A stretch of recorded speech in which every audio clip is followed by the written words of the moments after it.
ಕಾಡಾನೆಗಳ ಹಾವಳಿಯಿಂದ ರೋಸಿ ಹೋದ ಜನತೆಗೆ ಇದೀಗ ಕಾಡುಕೋಣಗಳ ಕಾಟ. ಆಟೋ ಮೇಲೆ ಕಾಡುಕೋಣ ದಾಳಿ, ಇಬ್ಬರಿಗೆ ಗಾಯ. ಮತ್ತು ಫೆಬ್ರವರಿ 2ರಂದು ನಡೆದಾಡುವ ದೇವರು ಡಾಕ್ಟರ್ ಶ್ರೀ ಶ್ರೀ ಶ್ರೀ ಶಿವಕುಮಾರ ಮಹಾಶಿವ ಯೋಗಿಗಳ 7ನೇ ಪುಣ್ಯ ಸ್ಮರಣೋತ್ಸವ. ಬಿಆರ್ ವಸಂತಕುಮಾರ್ ಹೇಳಿಕೆ. ವಾರ್ತೆಗಳ ವಿವರ. ಮಲೆನಾಡು ಭಾಗದಲ್ಲಿ ಕಾಡಾನೆಗಳ ಹಾವಳಿಯಿಂದ ರೋಸಿ ಹೋದ ಜನತೆಗೆ ಇದೀಗ ಕಾಡುಕೋಣಗಳ ಹಾವಳಿ ಕಂಡು ನಿತ್ಯ ನಿದ್ದೆಗೆಡುವುದಲ್ಲದೆ ಆತಂಕದಲ್ಲಿ ಜೀವನ ದೂಡುವಂತಾಗಿದೆ. ಬೇಲೂರು ತಾಲೂಕಿನ ಅರೆಹಳ್ಳಿ ಭಾಗದಲ್ಲಿ ಕಳೆದ 4-5 ವರ್ಷಗಳಿಂದ ಕಾಡಾನೆಗಳ ಹಾವಳಿಯಿಂದ ಸಾಕಷ್ಟು ಬೆಳೆಹಾನಿ, ಪ್ರಾಣಹಾನಿಗಳಾಗಿದ್ದರೂ ಇದುವರೆಗೆ ಶಾಶ್ವತ ಪರಿಹಾರ ಸಿಗದೆ ಇರುವ ಬೆನ್ನಲ್ಲೇ ಇಂದು ಕಾಡುಕೋಣಗಳು ನಡೆಸಿದ ಆಟೋ ಮೇಲಿನ ದಾಳಿಯನ್ನು ಕಂಡ ಸ್ಥಳೀಯರು ಹಾಗೂ ಕೃಷಿಕರು ಇನ್ನಷ್ಟು ಆತಂಕಕ್ಕೀಡಾಗಿದ್ದಾರೆ.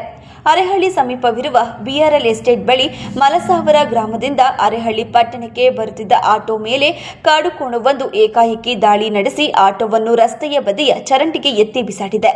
ಇದರಿಂದ ಆಟೋ ಚಾಲಕ ಮಹಮ್ಮದ್ ಆಲಿ ಹಾಗೂ ಹಿಂಬದಿಯಲ್ಲಿ ಕುಳಿತಿದ್ದ ಪ್ರಯಾಣಿಕ ಮಹಿಳೆ ಪಲ್ಲವಿ ಎಂಬುವವರಿಗೆ ತಲೆ, ಕೈಕಾಲು ಹಾಗೂ ದೇಹದ ಇತರೆ ಭಾಗಗಳಿಗೆ ಗಾಯಗಳಾಗಿವೆ. ಆಟೋ ಜಖಂಗೊಂಡು ಚರಂಡಿಯಲ್ಲಿ ಮಗಚಿ ಬಿದ್ದಿದೆ.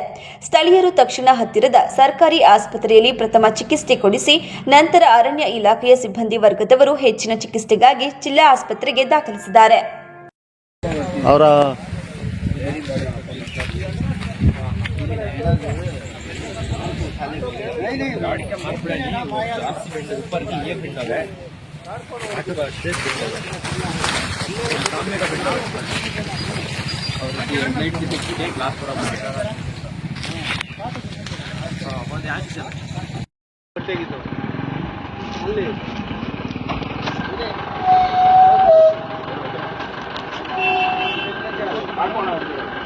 ಪದ್ಮಭೂಷಣ, ಕರ್ನಾಟಕ ರತ್ನ, ತ್ರಿವಿಧ ದಾಸೋಹಿ, ಶತಮಾನದ ಸಂತ, ನಡೆದಾಡುವ ದೇವರು ಎಂದೇ ಖ್ಯಾತರ